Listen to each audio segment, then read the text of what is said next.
Hello friends, मैं सुनील सिद्दीकी स्वागत करता हूं आपका अपने यूट्यूब चैनल ब्रिलियंट कोचिंग की पढ़ाइयां में। आज हम लोग पढ़ने वाले हैं हिंद चीन में राष्ट्रवादी आंदोलन। इसके पहले आप इतिहास में यानी यूरोप में राष्ट्रवाद तथा समाजवाद एवं साम्यवाद जो आप पढ़े हैं वो मेरे शिष्य यानी मेरे स्टूडेंट प्रिंस पांडे द्वारा पढ़े हैं।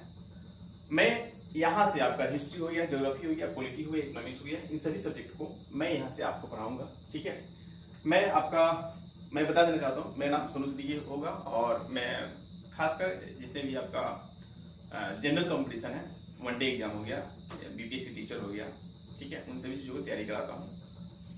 तो अगर आप या आपके बड़े भाई या कोई भी आपके सदस्य घर में जो जनरल कंपटीशन की तैयारी करना चाहते हैं तो उसके लिए भी एक आपका चैनल है। यहाँ पर चैनल हम लोग जनरल कंपटीशन की तैयारी करा रहे हैं। एग्जाम दर्पण के नाम से वो चैनल है, आप जाकर उस पर सब्सक्राइब कर सकते हैं और उस वीडियो को देख सकते हैं। ठीक है, तो यहाँ पर देखिए हम लोग क्या पढ़ने वाले हैं। तो हिंद चीन में राष्ट्रवाद, सबसे पहले आप लोग राष्ट्रवाद क्या होता है।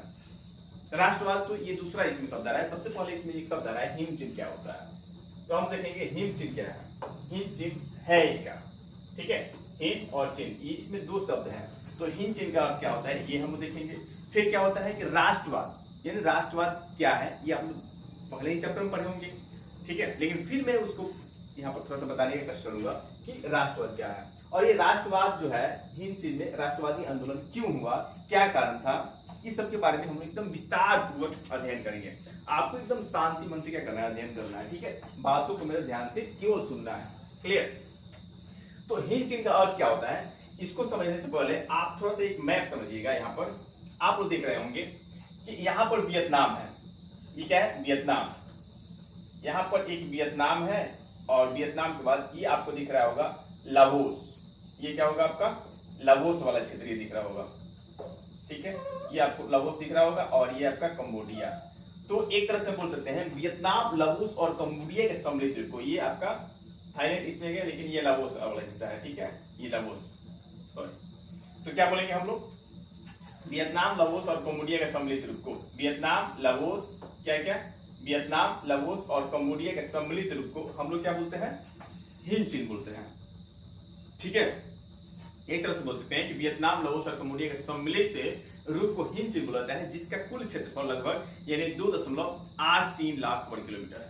2.83 या लगभग बोल सकते हैं कि 3 लाख वर्ग किलोमीटर ये क्षेत्र जो है आपका फैला हुआ है, वियतनाम, लाओस और कंबोडिया। कोई दिक्कत। सबसे पहला पॉइंट क्या था, हिंद चीन का अर्थ क्या होता है। तो वियतनाम, लाओस और कंबोडिया के सम्मिलित रूप को हम लोग क्या कहते हैं, हिंद चीन कहते हैं। और इसके कुल क्षेत्रफल जो कितने क्षेत्र में फैला हुआ है, लगभग 2.83 लाख वर्ग किलोमीटर में ये फैला हुआ है। ठीक है, आप यहाँ पर आपके बुक में भी ये पॉइंट दिया होगा, आप देख सकते हैं, यानी 2.80 लाख या 2.83 लाख देता है, या लगभग आपको याद रखना है 3 लाख वर्ग किलोमीटर में ये क्या हुआ, फैला हुआ है। ठीक है, वही बात जो हमने बताया वियतनाम, लाओस और कंबोडिया इसमें क्या है यानी शामिल है या आते हैं। ठीक है, एक पॉइंट याद रखना है कि ये उत्तर की तरफ ये चीन की सीमा को छूता है, दक्षिण की तरफ ये चीन सागर को छूता है, और जैसे आप पश्चिम की तरफ आइएगा तो म्यांमार को छूता है। अब कैसे, एक बार फिर इसके लिए आप थोड़ा सा मैप देखिए। इसके लिए आप मैप देखिएगा कि उत्तर की तरफ ये क्या है, इधर आप देखिएगा तो उत्तर की तरफ ये चीन को छुएगा, ये सब क्या है, चीन वाला क्षेत्र है। तो उत्तर की तरफ ये चीन को छूता है, दक्षिण की तरफ ये चीन सागर है, जितने भी सागर आपको दिखाई दे रहा है ये आपका क्या कहना है, ये दक्षिण चीन सागर, ये दक्षिण चीन सागर है। ये भी चाइना के द्वारा बनाया गया है दक्षिण चीन सागर, ये व्यापारिक मार्ग है। ठीक है, वर्ल्ड ज्योग्राफी में ये सब तो विस्तार से हम लोग पढ़ते हैं। ठीक है, तो ये उत्तर में किसे टच करता है, उत्तर में टच करता है चीन से, दक्षिण में किसको छूता है तो दक्षिण चीन सागर। अब पश्चिम में आइएगा तो पश्चिम में आपका म्यांमार, थाईलैंड वगैरह ये देश में करता है, ये लगभग टच करता है। क्लियर। तो इसके सीमा को हम लोग क्या करना है, याद रखना है। कोई दिक्कत नहीं होनी चाहिए इसमें, एकदम आसानी से शांत मन से और पूरा प्रेम से इस वीडियो क्या करना है आपको देखना है। पहले हम लोग क्या देखें कि हिंद चीन क्या होता है। तो हिंद चीन वियतनाम, लाओस और कंबोडिया के सम्मिलित रूप को हम लोग क्या कहते हैं, हिंद चीन कहते हैं। क्लियर। ये कितने वर्ग में फैला हुआ है तो यह लगभग 2.80 लाख वर्ग किलोमीटर क्या हुआ है, फैला हुआ है। 2.80 यानी 2.80 लाख, या बोल सकते हैं 3 लाख वर्ग, 3 करोड़ क्षेत्र में क्या हुआ है लगभग, ये आपका फैला हुआ है। ठीक है, दूसरा पॉइंट कि यह उत्तर में किसको छूता है तो उत्तर में चीन को छूता है, दक्षिण में किसको छूता है तो दक्षिण में हम लोग देखेंगे कि ये दक्षिण चीन सागर छूता है, पश्चिम में म्यांमार हो गया, थाईलैंड हो गया, इन सभी देशों को क्या करता है ये टच करता है। इसकी सीमा हो गई, इसकी क्या हो गई, बाउंड्री हो गई। अब भाई यहाँ पर यानी इस क्षेत्र में राष्ट्रवाद, राष्ट्रवाद तो जानते हैं हिंद चिन्ह में ही हो गया, हिंद चिन्ह में राष्ट्रवाद, राष्ट्रवाद मतलब क्या है कि जब यानी लोगों के अंदर अपने देश के प्रति प्रेम उत्पन्न हो जाए तो उसे हम क्या कहेंगे, राष्ट्रवाद कहेंगे। एक लाइन में आप याद रखिएगा कि राष्ट्रवाद एक ऐसी भावना है जो किसी खास क्षेत्र में रहने वाले लोगों में एकता की वाहक होती है। राष्ट्रवाद एक ऐसी भावना है जो किसी खास क्षेत्र में रहने वाले लोगों में एकता की वाहक होती है, या इस प्रकार से बोल सकते हैं कि राष्ट्रवाद एक ऐसी भावना है जो किसी खास भौगोलिक, सांस्कृतिक एवं सामाजिक परिवेश में रहने वाले लोगों में एकता की वाहक होती है। तो ये राष्ट्रवादी भावना कब उत्पन्न होगी? मान लीजिए जब तक हम सामूहिक रूप से, जैसे मान लीजिए मैं कहीं का शासक हूं, या मैं मान लीजिए मैं कहीं का राजा हूं और अपने जनता पर लगातार कई दिनों से यानी प्रशासनिक हो गया, मतलब वही प्रशासनिक, राजनीतिक हो गया, सामाजिक हो गया, आर्थिक रूप या धार्मिक हो गया, हर रूप से जब हम क्या करेंगे, किसी दूसरे व्यक्ति को बार बार टॉर्चर करेंगे, इसका शोषण करेंगे, तो कभी ना कभी वो हमारे विरुद्ध में आवाज उठाएगा। और वही आवाज उठाना, वो तो खास एक व्यक्तिगत रूप से आवाज नहीं उठाएगा, वो उसके अंदर लगेगा कि भाई हमारे साथ क्या कर रहा है, गलत कर रहा है। वो एक दूसरे 4, 5, 10, 20, वो 100, 1000, वही लाख, 10 लाख, 20 लाख की करोड़ों की जनसंख्या में उनकी वो 10 लाख या करोड़ों की जनसंख्या में क्या हो जाएगी, ये भावना उत्पन्न हो जाएगी कि भाई ये फलाना व्यक्ति जो है ये हमारे साथ गलत कार्य कर रहा है। ये राष्ट्र के प्रति अब लोग वो सोचेंगे कि भाई हम अपने राष्ट्र को बचाने के लिए, हम अपने अधिकार को बचाने के लिए हम इसके विरुद्ध लड़ाई लड़ेंगे। तो राष्ट्रवाद क्या होती है? जिस व्यक्ति के अंदर राष्ट्रीय भावना की उत्पन्न होती है, तो राष्ट्रीय भावना की गोद से लोकतंत्र की भावना उत्पन्न होती है, यानी स्वतंत्रता की भावना भी क्या होती है, उत्पन्न होती है। पॉइंट ऑफ याद रखना है कि जब यानी किसी भी देश के नागरिक के अंदर अगर राष्ट्रीय भावना की उत्पन्न हुई, राष्ट्रीय भावना की उत्पत्ति अगर हुई, तो ये समझ लीजिए वहां पर लोकतांत्रिक यानी वहां पर क्या होगा, लोकतंत्र स्थापित होगा, वहां पर स्वतंत्रता संग्राम प्रारंभ होगा, ये तय है। तो यहाँ पर भी क्या हो रहा है, यानी हिंद चिन्ह में भाई राष्ट्रवादी आंदोलन यानी जो हुए, तो उसके परिणाम होंगे, बहुत सारे ऐसे कारण होंगे जिसके कारण उनके अंदर राष्ट्रीय भावनाओं की उत्पत्ति हुई होगी, और अंतरराष्ट्रीय भावनाओं की उत्पत्ति के परिणाम स्वरूप हम देखेंगे हिंद चिन्ह क्या होता है, स्वतंत्र भी होगा, हिंद चिन्ह का गठन भी होगा। लेकिन इस सभी चीजों को जानने से पहले हम क्या देखेंगे कि भाई हिंद चिन्ह में यूरोपीय कंपनी का किस प्रकार आगमन हुआ।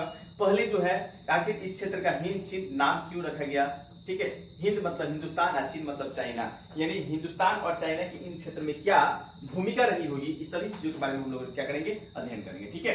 तो आपको याद रखना है कि वियतनाम एक क्षेत्र है, यानी यहाँ पर देखिए वियतनाम मैं आपको बताए होंगे कि वियतनाम हो गया, वियतनाम हो गया और तोंगकिन हो गया, क्या क्या अन्नाम, ये पॉइंट याद रखिएगा, ये एक अन्नाम हो गया, यहीं पर एक होगा आपका तोंगकिन और एक होगा आपका वियतनाम।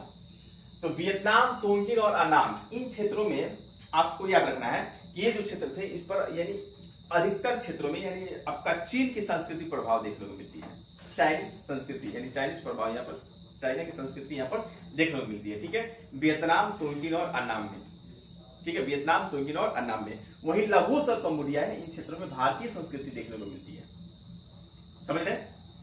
वियतनाम, तोंगकिन और अन्नाम वाला जो क्षेत्र है यहाँ पर यानी चीन की संस्कृति देखने को मिलती है, और लाओस और कंबोडिया वाले क्षेत्रों में भारतीय संस्कृति देखने को मिलती है, ठीक है।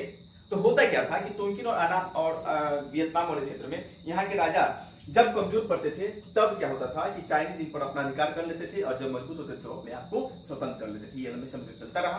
तो यहाँ पर कुछ दिनों तक यानी चाइना का अधिकार रहा। वियतनाम, लाओस पर आपका लाओस और कंबोडिया वाले क्षेत्र में भारत का कुछ दिनों तक अधिकार रहा, ठीक है। इसमें देखिए कौन कौन, यानी तीसरी शताब्दी में हम देखेंगे, तीसरी जो शताब्दी था इसमें सी हुआंग टी, कौन था, सी हुआंग टी का प्रभुत्व था। कब, यानी तीसरी शताब्दी में आपका वियतनाम, तोंगकिन और अन्नाम वाले क्षेत्रों में किनका शासन था, तो सी हुआंग टी का शासन था, सी हुआंग टी का शासन था। उसके बाद हम देखेंगे, इसके बाद जो दूसरा यानी हान वंशीय राजा आता है उसका नाम क्या था, बूती। तो पहले याद रखना है सी हुआंग टी, चाइनीज जो शासक यानी अन्नाम, तोंगकिन और वियतनाम पर जो शासन किया वो कौन था, सी हुआंग टी था। दूसरा यानी हान वंशीय राजा बूती था। और इसके बाद हम देखेंगे कि 15वीं शताब्दी में आता है आपका मिंग वंशीय सम्राट यानी युंगली।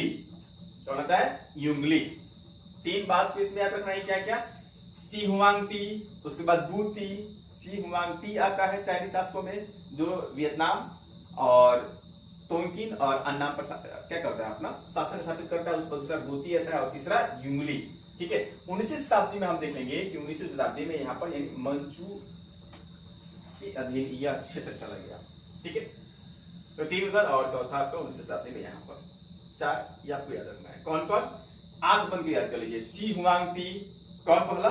सी हुआंग टी। दूसरा हान वंश शासक बूती, सी हुआंग टी। उसके बाद बूती, उसके बाद मिंग वंशीय सम्राट कौन? युंगली। और उसके बाद मंचू शासन का यहाँ पर स्थापक रहा। ठीक है, यहाँ पर ये भी देखें कि बौद्ध धर्म के साथ साथ यानी कन्फ्यूशियस के दर्शन का भी यहाँ पर पूरा प्रभाव रहा।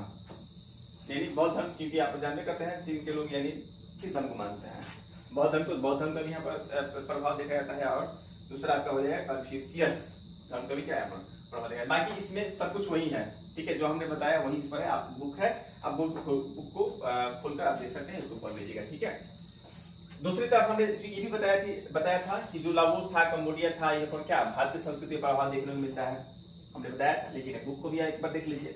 ठीक है, बोला है कि 4वीं शताब्दी में कंबुज राज की स्थापना हुई थी। 4वीं शताब्दी में क्या हुई थी? कंबुज राज की स्थापना हुई थी, जहां का शासक भारतीय वंश का था। ठीक है, कहां पर?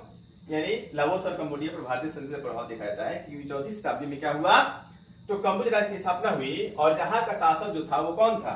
यानी भारतीय वंश का था।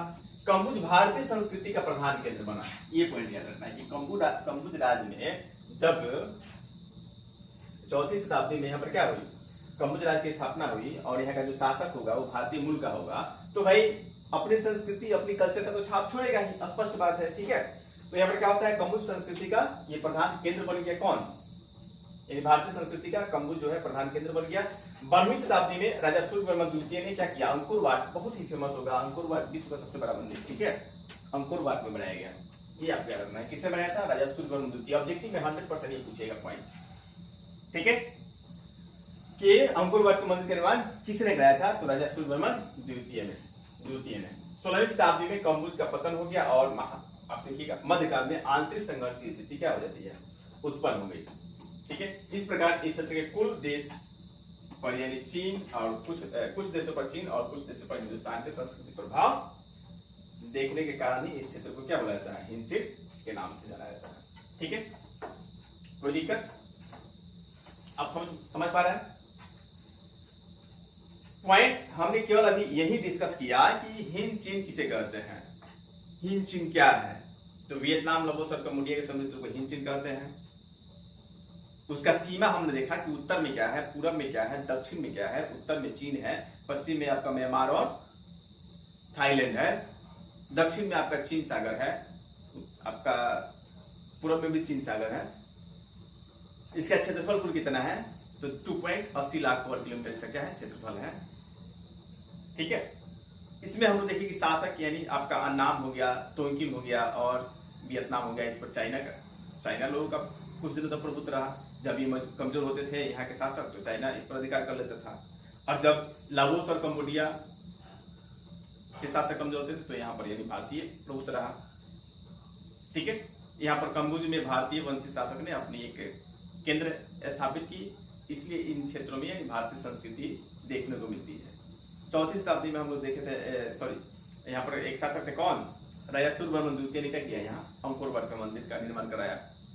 ठीक है, यानी यही बात है कि कुछ दिनों तक चीन का प्रभाव रहा, कुछ दिनों तक भारत का प्रभाव रहा, इसलिए इसे संयुक्त रूप से हिंद चीन के नाम से जानते हैं इस क्षेत्र को। ठीक है, अब हम ये देखेंगे कि ये सब कुछ तो हम लोग प्राचीन काल में देख लें, इसका इतिहास हो गया। लेकिन यहाँ पर फ्रांसीसी यानी अंग्रेज कंपनी ने कैसे इन क्षेत्रों को अपने कब्जा में किया, इसके बारे में हम अध्ययन करेंगे। ठीक है, तो इसमें हम देखेंगे व्यापारी कंपनियों का आगमन। यहाँ पर व्यापारी यूरोपीय जो कंपनी थी, व्यापारी कंपनियां, उनका सबसे पहले क्या होता है, यहाँ पर आगमन होता है। कहाँ पर आगमन होता है? तो हिंद चीन में। हिंद चीन में आगमन के दौरान यानी सबसे पहला जो कंपनी होगा, आप देखिएगा ये भौगोलिक खोज के बारे में, ये मान लीजिए आपका उत्तरी अमेरिका हो गया, ये है आपका दक्षिणी अमेरिका। ठीक है, आपका ये यूरोप वाला क्षेत्र है और ये आपका है अफ्रीका। ठीक है, और ये आपका हो गया भारत हो गया, म्यांमार, इधर आपका लाओस, वियतनाम, कंबोडिया, ये सभी क्षेत्र हो जाएंगे। ठीक है, आपको थोड़ा सा याद रखना है। ये यूरोपीय कंपनी जो है, यहां से यूरोप है, ये क्या है आपका यूरोप है, उत्तरी अमेरिका है, सबको पता होगा उत्तरी अमेरिका, और ये है दक्षिणी अमेरिका। ठीक है, ये है अफ्रीका, और ये एशिया है, एशिया महाद्वीप। ठीक है, यहाँ पर आपका ऑस्ट्रेलिया, तो उस सब की आवश्यकता नहीं, हमें क्या किन की आवश्यकता है, यूरोप। और यूरोप से किस प्रकार यानी यूरोपीय कंपनी जो है ये आपका दक्षिण पूर्व एशियाई देशों में जाएंगे, इसको देखना है। तो यहाँ से एक मान लीजिए कि आपका पुर्तगाल, सबसे पहले पुर्तगाल आता है, तो पुर्तगाल ही में देखेंगे कि यहाँ से निकलता है यूरोपीय कंपनी व्यापारी वास्को डी गामा, जो आपका दक्षिण अफ्रीका में पहुंचता है। और यहाँ से एक व्यापारी आया था अब्दुल मजीद, दोनों क्या करो यहाँ से मिलते हैं, मिलने के पश्चात क्या होता है कि यहाँ पर ये आता है आपका भारत में, कहाँ, कालीकट बंदरगाह पर। कब, तो 17 मई 1498 ईस्वी को, 17 मई 1498 ईस्वी को वास्को डी गामा जो है भारत पहुंचता है। ठीक है, इसके पहले भी व्यापार होता था, लेकिन ये व्यापार जो होता था आपका कुस्तुनतुनिया मार्ग के द्वारा होता था। किस मार्ग के द्वारा, कुस्तुनतुनिया मार्ग के द्वारा होता था। ये पॉइंट आप कहते हैं, कुस्तुनतुनिया मार्ग के द्वारा क्या होता है, ये व्यापार चलता था। लेकिन 1453 ईस्वी में क्या हो गया, कुस्तुनतुनिया मार्ग का पतन हो गया धार्मिक युद्ध के कारण। यानी 1453 ईस्वी में क्या हो गया, कुस्तुनतुनिया मार्ग का पतन हो गया, जिसके परिणाम स्वरूप यानी यूरोपीय जितने भी थे, आपका स्पेन हो गया, पुर्तगाल हो गया, ये सभी लोग, यानी स्पेन की जो महारानी थी इसाबेला, उन्होंने भी नाविक अभियान अपने देशों में चलाया। जो पुर्तगाल के रहे थे हेनरी द नेविगेटर, उन्होंने भी क्या किया, अपने देशों में नाविक अभियान चलाया। और उस नाविक अभियान के दौरान पुर्तगाल से सबसे पहला एक व्यक्ति निकला था आपको बार्थोलोम्यू डियाज, जो 1488 ईस्वी में उत्मासा अंतरिप इसका खोज किया था। उत्मासा अंतरिप 1488 ईस्वी में, ये पॉइंट याद रखना है, 1488 ईस्वी में इसका खोज किया था। उसके बाद यानी कोलंबस निकला, स्पेन से कोलंबस निकला और ये पहुंचा उत्तरी अमेरिका, ये आपका 1492 ईस्वी में। ठीक है, 1492 ईस्वी में इसका खोज करता है।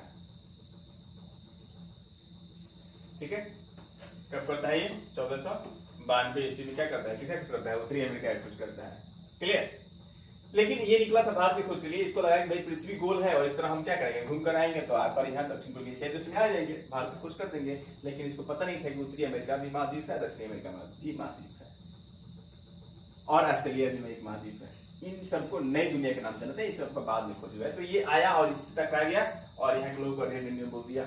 इस तरह मतलब माना जाता है कि कोलंबस ने क्या किया, कोलंबस ने खोज किया उत्तरी अमेरिका का, लेकिन इसका विस्तार से खोज किया जो वो अमेरिगो वेस्पुची था, अमेरिगो वेस्पुची। ठीक है, अमेरिगो वेस्पुची। तो हमें बस ये याद रखना है कि किस प्रकार ये पुर्तगाली कंपनी यानी भारत में आता, भारत में आई। आपका कौन खोज कौन किया, 17 मई 1498 ईस्वी कौन आया, वास्को डी गामा। कौन आता है, Vasco da Gama. Vasco da gamma आता है भारत। जब यहाँ आता है तो यहाँ का राजा कौन था, जमोरिन था। कौन था जी, जमोरिन। ठीक है, जमोरिन, यहाँ का राजा कौन था, जमोरिन था। और उन्होंने क्या किया था, यानी इनका भव्य तरीके से स्वागत किया था। ये पॉइंट आपको याद रखना है। ठीक है, फिर हम लोग आगे बढ़ रहे हैं। अब देखिए पुर्तगाली कंपनी जब यहाँ पर आए, जमोरिन ने क्या किया, अच्छे से स्वागत किया। ठीक है, स्वागत इसलिए किया क्योंकि केवल अरब वासी ही क्या कर रहे थे, यानी भारत या यूरोपीय देशों से क्या करते थे, दक्षिण पूर्वी एशियाई देशों से व्यापार करते थे। तो इनको लगा कि भाई अगर हम वास्को डी गामा क्या करते हैं, स्वागत कर रहे हैं, तो हमें एक दूसरा ऑप्शन भी मिल जाएगा कि अगर ये लोग नहीं खरीदेंगे अरबवासी, अगर मान लीजिए कि ये कम दाम में 1 रुपये में किसी वस्तु खरीद रहे हैं, अगर कोई व्यक्ति अगर 2 रुपये खरीदने वाला है तो हम 2 रुपये वाले से बेचेंगे, जो हमें 2 रुपये देगा उससे बेचेंगे, 1 रुपया जो देंगे उससे नहीं बेचेंगे। तो एक ऑप्शन चाहिए था, ये ऑप्शन मिल रहा था यहाँ पर इनको, इसलिए उन्होंने स्वागत किया था। लेकिन पुर्तगाली क्या थे, बहुत ही निडर थे। अब देखिएगा, जैसे ही ये वास्को डी गामा यहाँ से सामान को खरीदा और लेकर जब जा रहा था जब यूरोप जा रहा था, तो बीच में ही समुद्र के रास्ते में क्या कर लिया गया, अरबवासी इनको घेर लिए। किनको घेर लिए, वास्को डी गामा को। किनको घेर लिए, यहाँ वास्को डी गामा को क्या कर लिए, घेर लिए अरबवासी। और घेरने के पश्चात बोले कि आज के बाद उनको भारत नहीं आना है, यहाँ व्यापार करने नहीं आना है। कौन बोल रहा है, अरब व्यापारी, अरब व्यापारी बोल रहा है कि आज के बाद तुम्हें भारत यहाँ नहीं आना है। ये बेचारा डर गया। डरने के पश्चात, डरते हुए सहमे हुए ये कहा जाता है यूरोप जाता है। कहा गया यूरोप, बोला कि ठीक है हम नहीं आएंगे, यूरोप जाता है। जाने के पश्चात प्रिंस हेनरी से बोलता है, रो रो कर बोल रहा है। क्या बोल रहा है, महाराज आज के बाद हम भारत नहीं जाएंगे। प्रिंस हेनरी बोला क्यों नहीं जाइएगा भाई, कारण क्या है? बोलेगा कि भारतवासी तो बहुत अच्छे हैं, उन्होंने तो मेरा भव्य तरीके से स्वागत किया, लेकिन वहां जो व्यापार करने आ रहा है जो अरबवासी है, ये अरबवासी ठीक नहीं है, अरबवासी ये ठीक नहीं है। ये गधा हमको बहुत मार मारे हैं, डरवाए भी हैं कि इसके बाद तुम आओगे तो पैर पर खड़े होकर नहीं जाओगे। वहीं पर एक व्यक्ति खड़ा होकर सुन रहा था जिसका नाम था पेड्रो अल्वारेज कैब्रॉल। क्या नाम था? Pedro Alvares Cabral, Pedro Alvares Cabral. ठीक है, ये बोलेगा अच्छा तुमको मारे हैं अरबवासी, हमारे देश के लोगों को मैं जाऊंगा।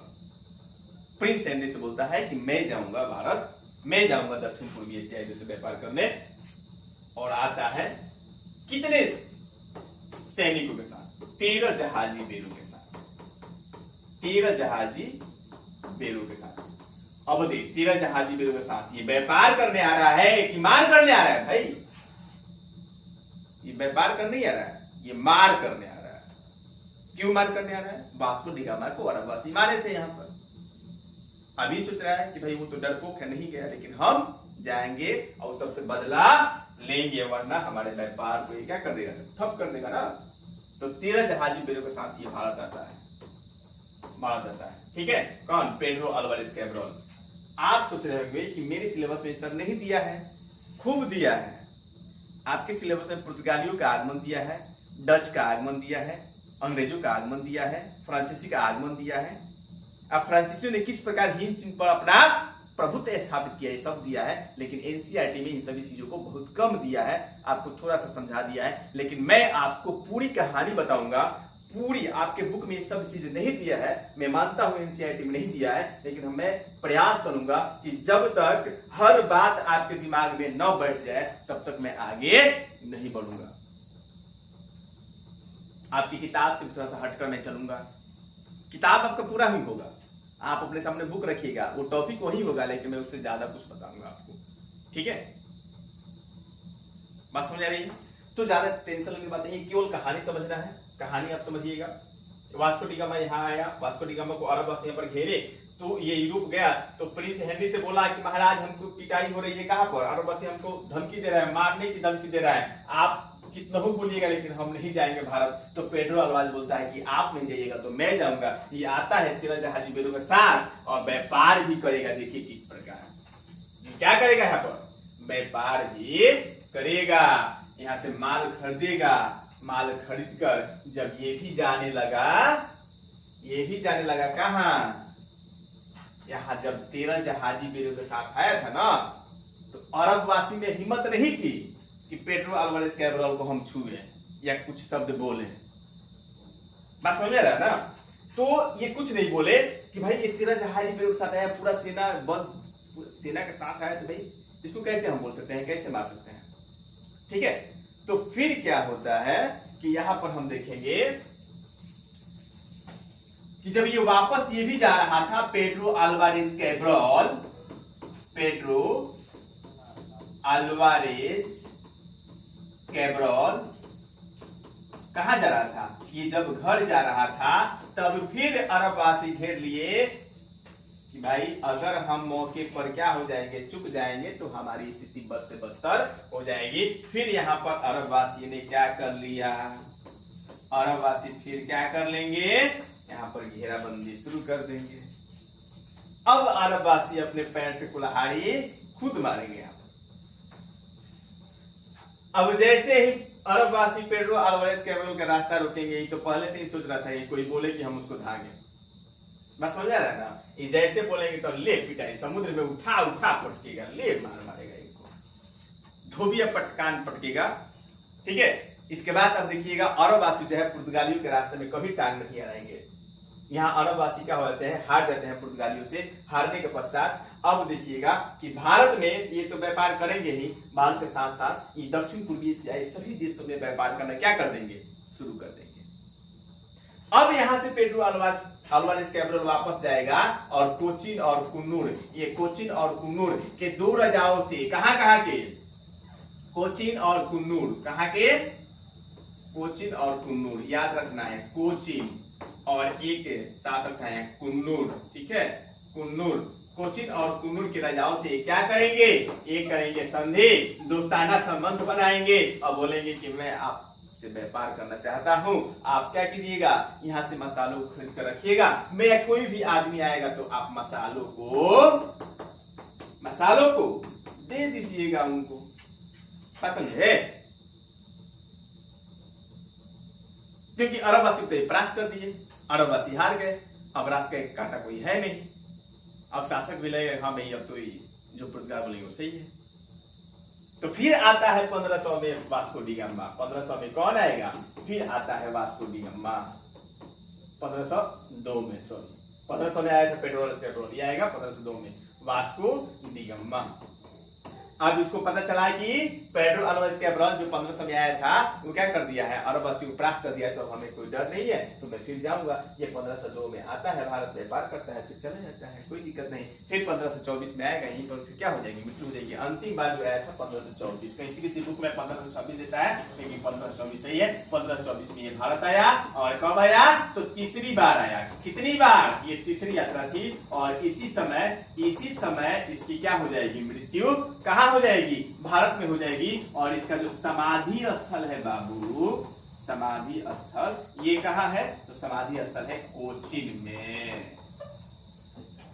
कहाँ है, कोचीन में। किसकी समाधि स्थल, तो किसकी, वास्को डी गामा। कोई दिक्कत, समझ लीजिए पुर्तगाली किस प्रकार है। उसके बाद दूसरा जो व्यक्ति आएगा, इसमें आपको याद रखना है, दूसरा जो व्यक्ति आएगा, ये तो हम देख लिए कि Vasco da Gama, Vasco da Gama बाद Pedro Alvares Cabral, Pedro Alvares के बाद फिर वास्को डी गामा ये आए। उसके बाद तीसरा जो व्यक्ति आता है वो था अल्फांसो द अल्बुकर्क। याद रखना है 1503 में आता है और 1505 तक रहता है। कौन, तो अल्फांसो द अल्बुकर्क। अल्फांसो साफ नहीं लिख रहा है, अल्फांसो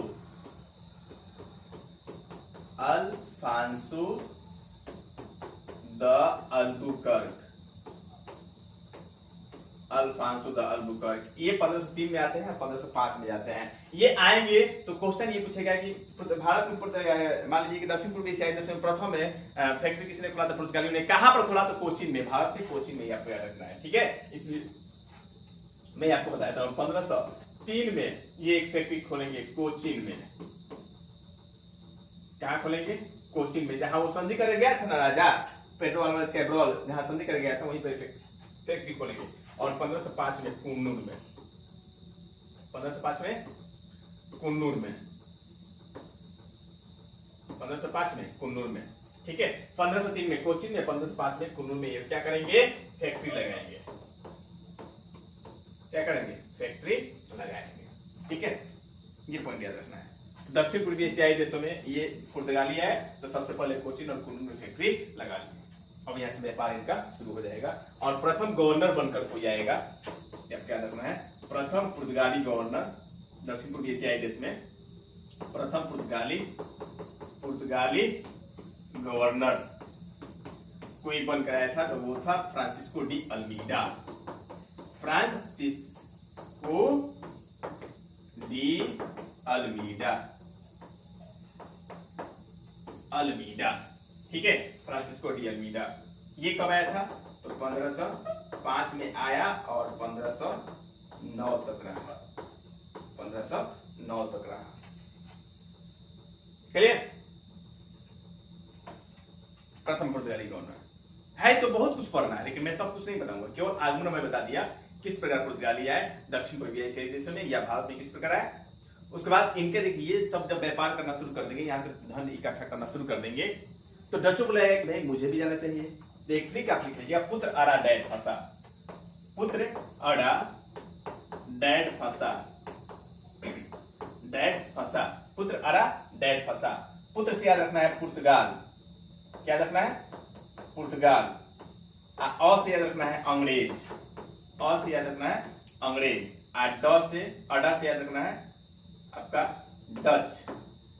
डैड से याद रखना है डेनिश, याद रखना है डेनिश। अब फर्स्ट से याद रखना है फ्रांस।